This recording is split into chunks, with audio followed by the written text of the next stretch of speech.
afternoon, everybody. Thank you so much for joining us here at Tech in Asia, Jakarta 2025.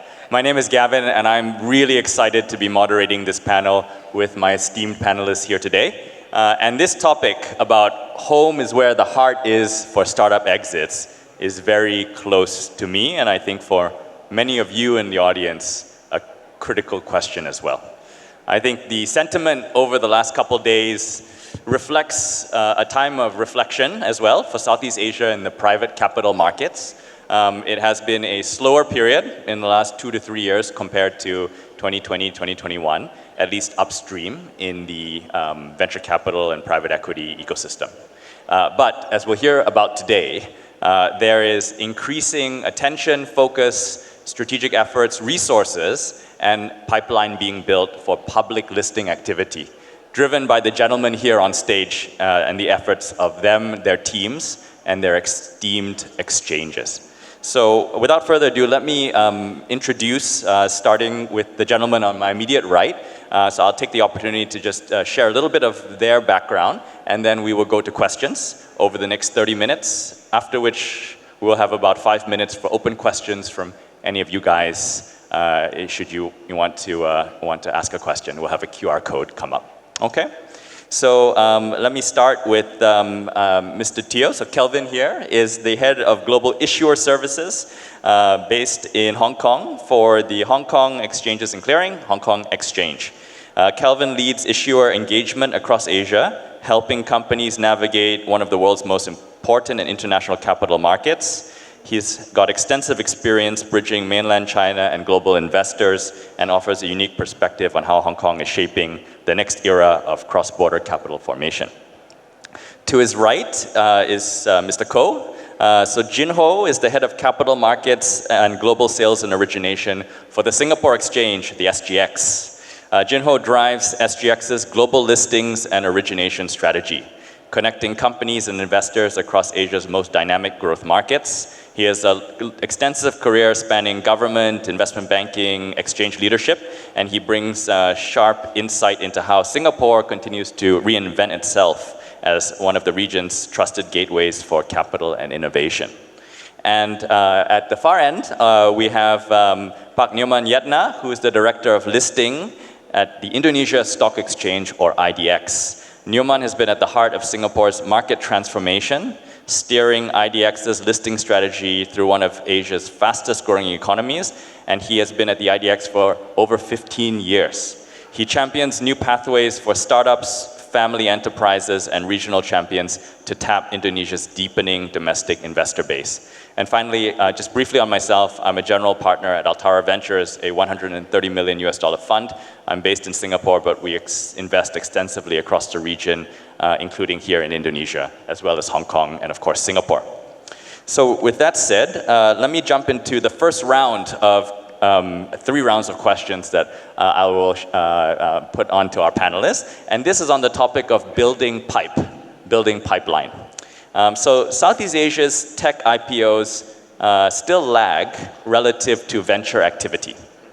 And that's great, because that means there's demand and there's opportunities for issuing to come down. From your vantage point, I'd like to hear from our esteemed panelists, how effective has each of your exchanges been at attracting tech listings? When does it make sense for founders to list domestically on your exchanges versus listing abroad? So I'm going to direct slightly different questions, starting with Jin Ho from the SGX's perspective. We have seen quite a number of policy and strategy changes start to work its way through, slightly differently for the SGX versus what we'll hear from the IDX and the HKEX. And so for the SGX, Jin Ho, could you describe in the context of building pipeline, the tax rebates and the 5 billion Singapore dollar EQDP program? Maybe share with the audience what these are. How do you expect this to affect the pipeline for technology and technology issuers? And where do you think these rebates and incentives will affect the most, please? Well, thanks, Gavin, and also to Tech in Asia for inviting us here. For Singapore, it started last year in August when the Singapore government decided to establish the Equities Market Review Group. This review group is chaired by Minister Chee Hong Tat, He rallied together various stakeholders within the whole ecosystem to think about new measures, new recommendations that can further strengthen Singapore's capital markets. So after several months of work, the first set of new measures was introduced and announced in February this year. And subsequent announcement came out in July. Just to very quickly summarize some of the key changes. We are making a regulatory reform in terms of IPO process. So we are moving towards a more disclosure-based regime, very much like how you see a listing process is in the US. So that will essentially make the IPO review process much faster, and issuers, any potential companies looking at listing on SGX will enjoy a more streamlined and faster time to market. So that's one key regulatory change. Gavin mentioned about tax rebate. So the government has also introduced a new listing tax rebate. This is for any new companies that list on SGX. You will be able to enjoy this new tax rebate.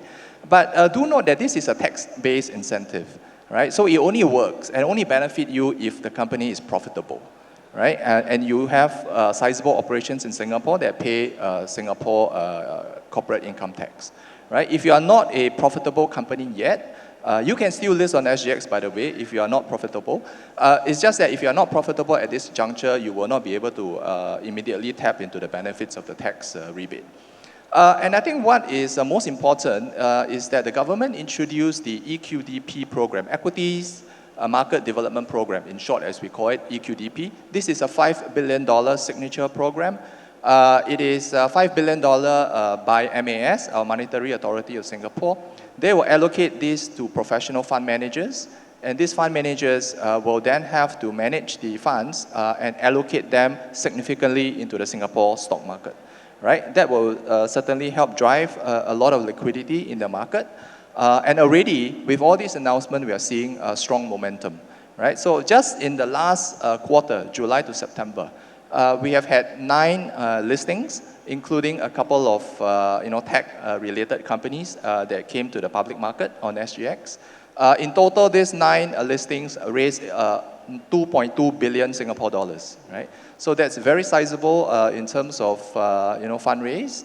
And based on what EY reported, Singapore is the top IPO market based on Q3 numbers for Southeast Asia. Yeah. So pipeline is building very strongly. We do have many tech-related companies in our pipeline looking to come to the market pretty soon. Thank you, Jinho. For my next question, I'll direct it at Nyoman.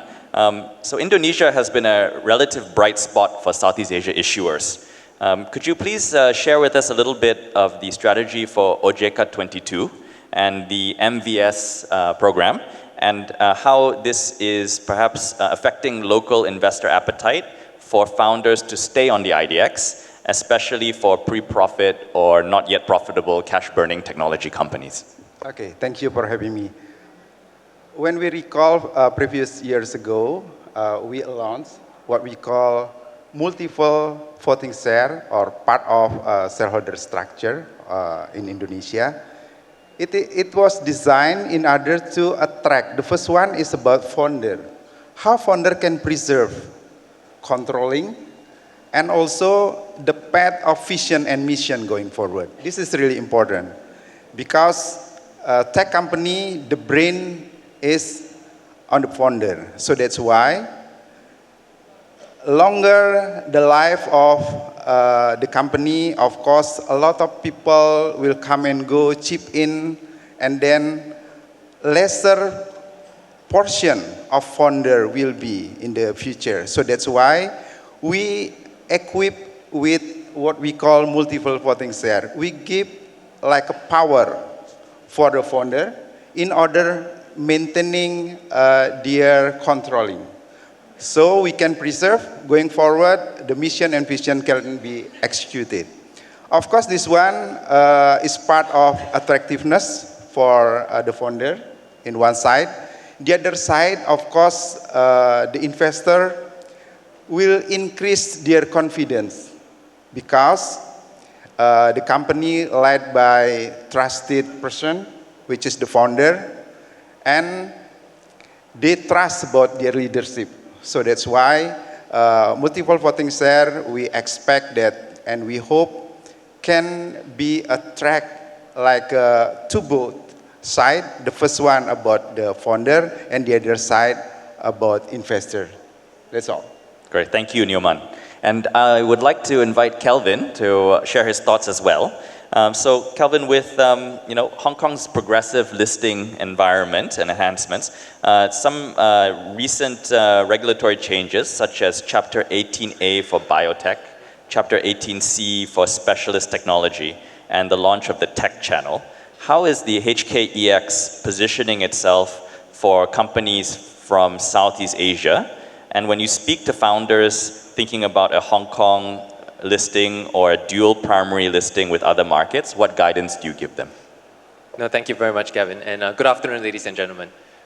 With regards to technology as a sector for Hong Kong Exchange, I think it really kind of goes many decades before. Hong Kong has always had a lot of technology companies kind of list. From back in the day, you have telecoms, you have semiconductor companies that have already kind of listed. To then we saw the mobile internet phase and the generation where we saw Amazon in the US and then the likes of in Asia where it became the Alibaba, the JD.coms and Baidu's evolve. So we have seen, at least in the Hong Kong Exchange over the last couple of decades, really the evolution of technology companies moving through those cycles. And today we're also entering into a new one, which is AI. And from that perspective, we've had a good amount of opportunity and experience with regards to being able to kind of partner with companies in the sector, doing more understanding of what the feedback is and being able to kind of respond to that from a regulatory enhancements perspective to encourage these companies and enable them to continue to grow much further because of the fundraising needs that they need to grow further into the future. So as Gavin kind of mentioned, what have we been doing in the last few years?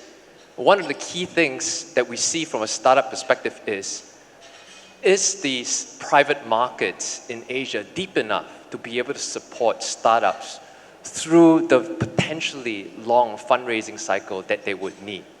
And if not, is there a pathway for tech companies, especially in Asia, to be able to tap the public markets to continue their growth? Because if they don't, could they continue existing and to build great technologies and innovation for Asia? And so what we have done is in 2018, specific to biotech, we created a new chapter to allow pre-revenue and pre-product commercialized companies to actually kind of list on the Hong Kong Exchange. This means you don't even need to have sold $1 of product. But as long as you can show a good level of technology and advancement, you show a good level of investment in R&D, if you show that there is good backers who actually know your sector in your company's shareholding, we can actually provide you a pathway to tap the public markets. And so they're born Chapter 18A in 2018, where we allow pre-revenue biotech companies to list in Hong Kong. Back then, the market cap of biotech was about $140 billion US.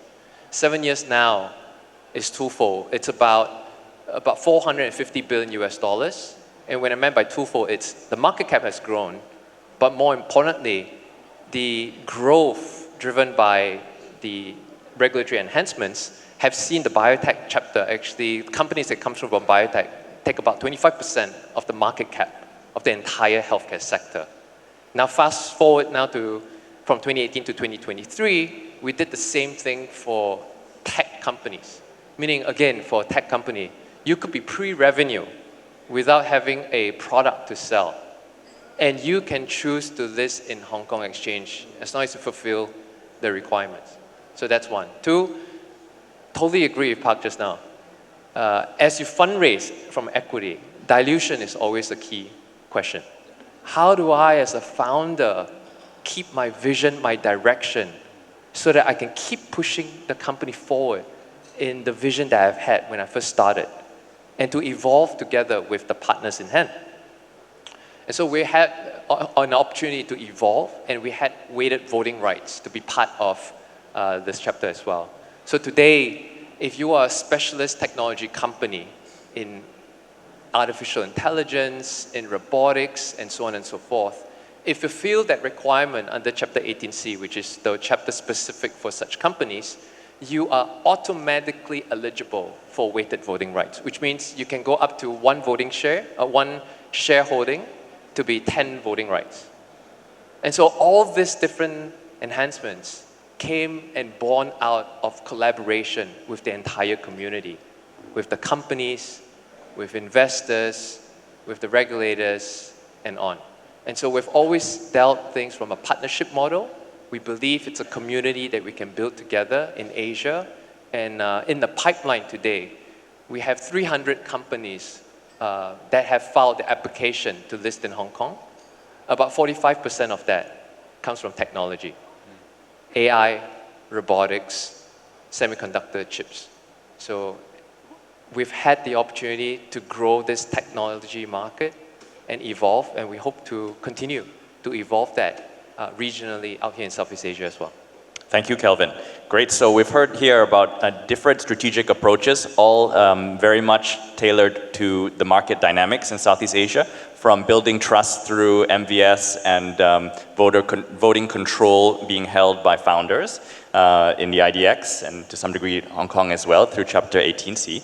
We've heard about government direct support through tax abatements as well as fund matching programs to generate ongoing liquidity to support listings. And of course, we've heard about special access channels for specific industries that perhaps have unique characteristics around the speed to profitability to be able to list at the appropriate time in their life cycle. So these are all exciting new developments that I think everyone should take note of, and this is just the beginning. So I'd like to turn the second round of questions from building pipe to the question on everyone's mind, which is liquidity, right? And so this is often the number one hesitation we hear when we think about Southeast Asia, that we all want to see to be the deepest pools of liquidity versus, say, the United States, right, and other markets. So what I'd like to ask our esteemed panelists is what they're doing to deepen trading and price discovery on their respective exchanges. So maybe I'll go in reverse order this time, and I'll turn it back to Kelvin. So from the from the Hong Kong Exchange's perspective, excuse me, can you tell us a little bit more about Stock Connect, which is the program allowing mainland Chinese investors to tap into and invest into Hong Kong listed equities that are on a specific list and index, while still preserving currency control that's obviously very important to China. How does that contribute to Hong Kong market turnover, and what makes it special? That's a very interesting question, Gavin. Thank you very much for that. So if I can take a little bit of a background for everyone first. So last year, the average daily traded volume for Hong Kong Exchange is about 18 billion US dollars a day.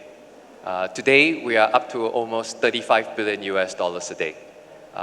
From that lift, it's interesting to kind of note that lift has actually been twofold. Number one, Hong Kong is still a very institutionally driven, international investor-driven market. So 75% of our flow still is contributed from institutional investors at the moment as well. And from that landscape, what we've noticed this year is a return to what we consider normalcy. What that means is, if we look at all the IPOs that have happened in 2025 this year, there is a tranche called the cornerstone tranche, whereby investors basically put their money in and get fixed allocation and receive a 6-month lockup. That's all publicly disclosed, and that's why I'm using that as an example.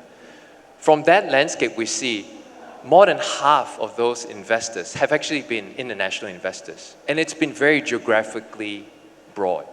You have investors from the US, from UK, from Europe, Middle East, and also in Asia.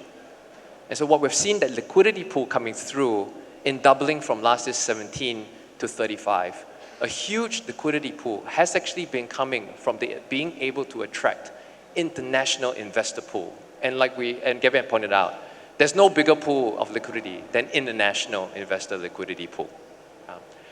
Having said that, the 75% is the international. Now what happens to the residual 25%?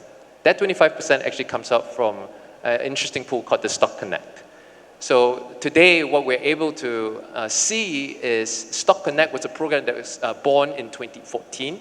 It allowed Chinese mainland investors using RMB to use a particular funnel that we've created called the Stock Connect to be able to then use that RMB, convert it into Hong Kong dollar, and trade into the Hong Kong market. Now that money from Chinese mainland has to return back to the mainland because it is a special, unique economy. But that Stock Connect funnel allows it to be able to participate in international investors and international companies through in the Hong Kong market and go back into the Chinese mainland as well. So we have seen that percentage of composition from last year was about 13%. This year the makeup is about 25%. And so we've seen both. The liquidity pool and that interest really has been global. What we offer as Hong Kong Exchange is not just the international investors, which definitely is the huge and the largest pool, but one unique source of demand which no other place can offer. Just because of Stock Connect, we have the Chinese mainland demand. And on that note, what we've noticed as well is Chinese mainland investors have been coming out in droves to invest. And the thematics that they've invested in Hong Kong, especially in 2025, has actually been going global, which means the investments that they've made have actually been on companies that are investing and expanding overseas. So that thematic is not just the liquidity, international investors coming to Hong Kong to invest, but these international investors as well as Chinese mainland investors are coming in to invest in international thematics. And I strongly believe that Southeast Asian companies are part of that international themes that these investors are looking for. Thank you, Kelvin. I would like to direct my next question to Newman. So on the topic of liquidity, can you share how free float calibration for MVS has improved turnover on the IDX? And in your view, what are some of the other features that would be helpful, such as research coverage, derivatives, long-only mandates, or other, call it strategies such as that, to support the MVS strategy? Okay. Regarding market liquidity, of course, there are few effects regarding this market liquidity. The first one, of course, derivative. As of now, in Indonesia, there is Gojek Tokopedia, the company that uses what we call multiple voting right. Right now, the position of Goto is the 10th rank in terms of liquidity, around 955 companies on the Indonesian Stock Exchange. It represents 2% of total trading value in Indonesia. So that's why we put a consideration on this. And the first one that affect about liquidity is about derivative. Right now, Goto become a structure warrant underlying, and then 6 underlying of structure warrant issued by brokerage firm. Last year, 22 of structure warrant had underlying Goto stock. So that's why, even though we haven't done like a research based on observation, of course, derivative affect the liquidity of the stock, especially MPS companies. The second one about coverage of analysts.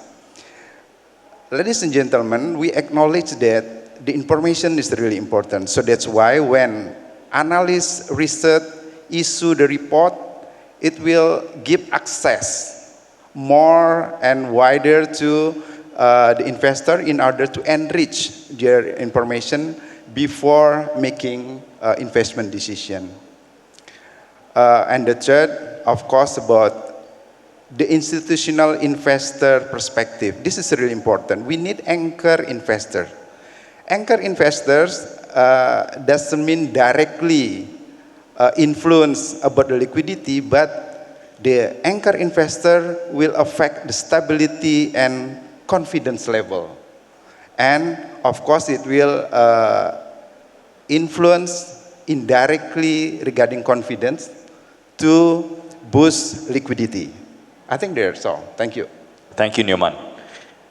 And Jinho, if you could share with us a bit, how do you think the EQDP program and the capital coming up from it will actually show up on the tape, such as index mandates, active small or mid-sized funds, or market-making support on the SGX?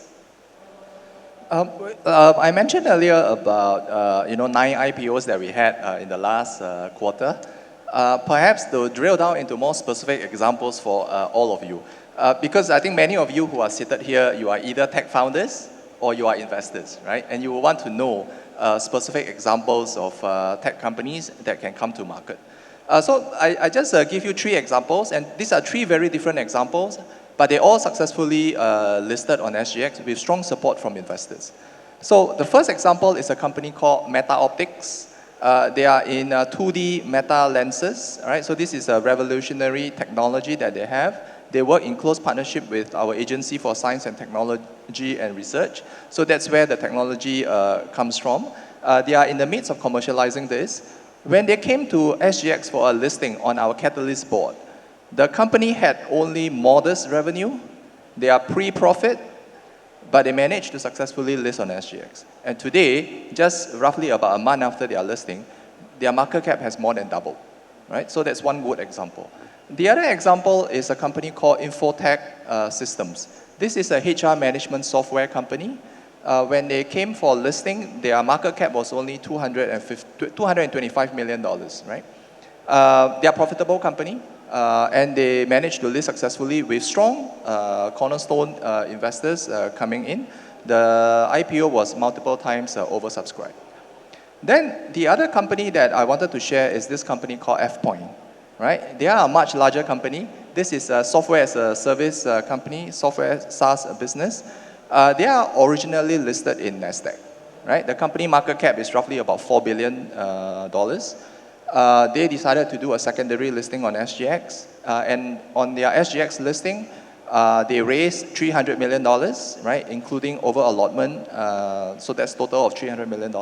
And they had 40 institutional investors came in to support the IPO, right? So again, the IPO was multiple times oversubscribed.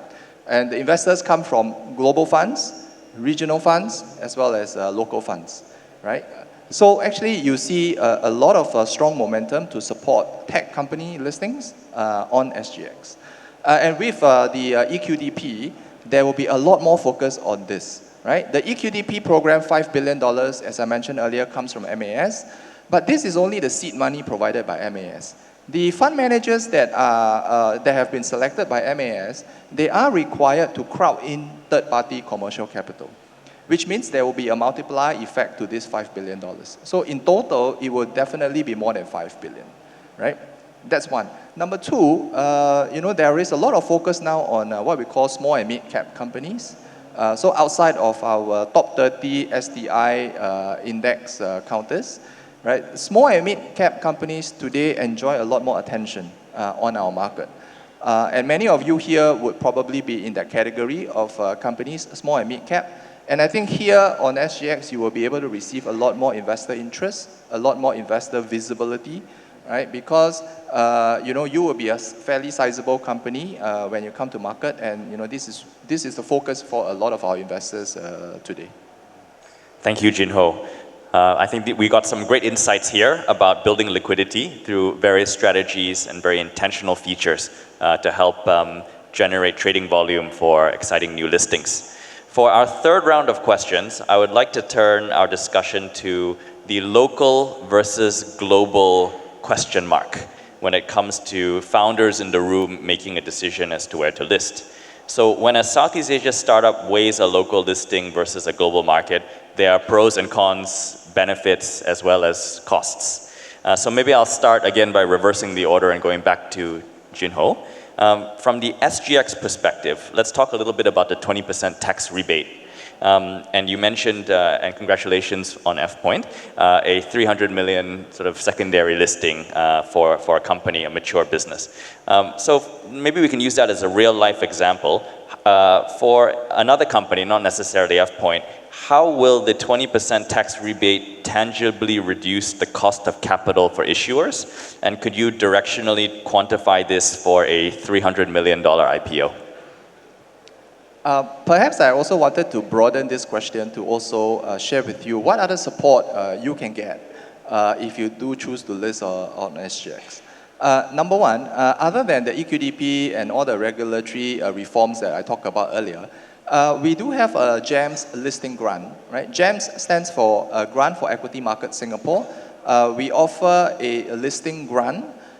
So this is grant money that's offered to companies who successfully list on SGX, depending on your market cap, right? If your market cap at IPO is more than 1 billion Singapore dollars at that point in time, you are eligible for 2 million Singapore dollars of grant. If your market cap is below 1 billion Sing dollars, you are eligible for a $1 million grant, right? This grant is essentially to help you offset your IPO expenses, right? So for many of you who are tech founders, cost may be an issue for you. This is one way of supporting you in terms of lowering your IPO expenses through the GEMS grant. We also have two different other funds that were set up about 4 years ago. One is the EDBI Growth IPO Fund. That is a $500 million fund. They invest into tech companies, right? And when they invest into these companies, they will highly encourage these companies to eventually list on SGX. We also had Anchor Fund at 65. This is a $1.5 billion fund managed by 65 Equity Partners, which is a part of Temasek. They can become your pre-IPO investor or as your cornerstone investor. So this is where they can support companies when you eventually come to market, right? So these are various other schemes that the government has put in place to support you. The tax incentive, as I mentioned, I think it works only if you are profitable. I want to just make the point that even if you are not profitable at this juncture, there is a pathway for you to consider a listing on SGX, as I've mentioned through examples like Meta Optics, among others, right? So we do have a dual class shares framework in place, and not profitable companies, pre-revenue companies can also consider a listing on our platform. Thank you, Jinho. Thank you for broadening the question as well. Nyoman, if I may ask, on this topic of local versus global, for tech founders looking for US dollar investor depth, what is the latest from the IDX on global depository receipts or cross-border mechanisms from your perspective? Okay, regarding the time is really limited, I just directly respond to questions. The first one, of course, previous days ago, we collaborated with Singapore Stock Exchange. We launched what we call Indonesian Singapore Depository Receipt. It's really important for Indonesian company in order to wider the coverage of investors. So that's why we introduced this one. Next period, I think we have been discussing with several reputable stock exchanges in order to build collaboration to launch what we call global ETF. I think because the time is running out, only 1 minute, I return to you. Oh, thank you very much, Nyoman, for the consideration. We actually have an extra 5 minutes after this for Q&A, so we have a little bit more breathing room, and we'll make sure we have everyone has a chance to share a bit more, since the audience, I'm sure, has a lot of good questions. So Kelvin, if I could ask you, on this topic of local versus global, from the HKEX perspective, what do you do in terms of working with regulatory bodies and financial institutions in Southeast Asia to facilitate cross-border listings? No, wonderful question. And I think to start that off, I would like to kind of say from a Hong Kong exchange perspective, we've always viewed ourselves as a very complementary exchange. And what I mean by that is, we always kind of viewed that it's not a question of local versus global. It's not a question between domestic versus somewhere else. I think the question is, Why not both? And as I've mentioned just now, the Hong Kong is a very international market. And each domestic exchange and each domestic market has its key strength. All of you represent the strength, the brand, and the leadership in your own segment, in your own sector, in your own country. You're very well known in your local market, and you have strong support domestically. Wouldn't it be great if you can tap both the strong support domestically and also the deep liquidity of the international markets? It's almost like if you are a kid going into a water park. You're not limited to just one swimming pool. There are many pots and many pools that you can play in. And right now, it's our job then to link up all these pools together. And to your point, what Hong Kong has done is that we've definitely kind of wanted to collaborate and have been collaborating with all our partners. So specifically, I think with IDX and SGX definitely are recognized stock exchanges for us, which means a company that's listed in IDX and SGX can very easily do a second listing in Hong Kong because of that partnership, because we are all aligned with regards to knowing the needs of Asian companies. I think this is where the opportunity set, as what Park have mentioned, is now, right? Why not tap the domestic market and tap the international markets? Because the pathway and the partnership across has actually been established. Today Hong Kong has we've raised about $24 billion US in IPO. We've raised in equity $82 billion US.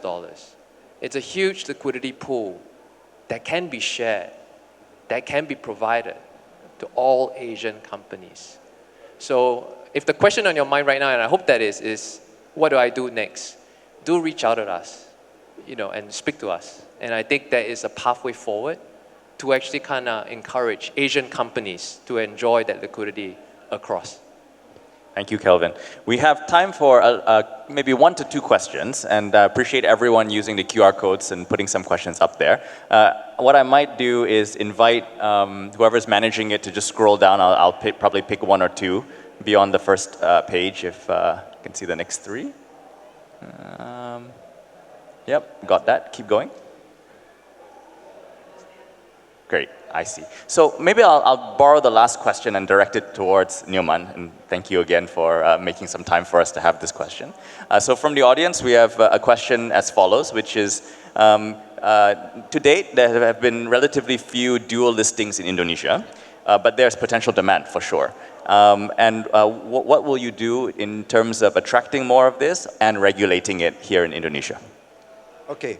For Indonesian company right now, based on our law, we doesn't allow the Indonesian company to directly what we call dual listing.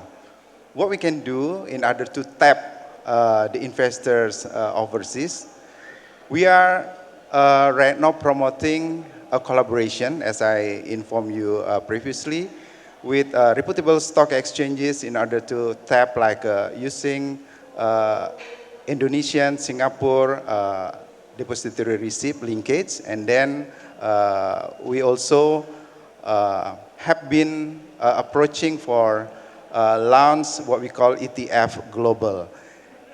This collaboration, it is really important for us in order to tap what we call confidence and trust from overseas. So that's why, as an Indonesian company, no worry, actually, we have a huge investor base, and then we will open you to tap overseas investors as well. Thank you. Thank you, Newman. So I see that time is just up now. So thank you, everybody. And please join me in expressing my deep appreciation for Newman, Junho, Kelvin, and all the insights today. Thank you, gentlemen.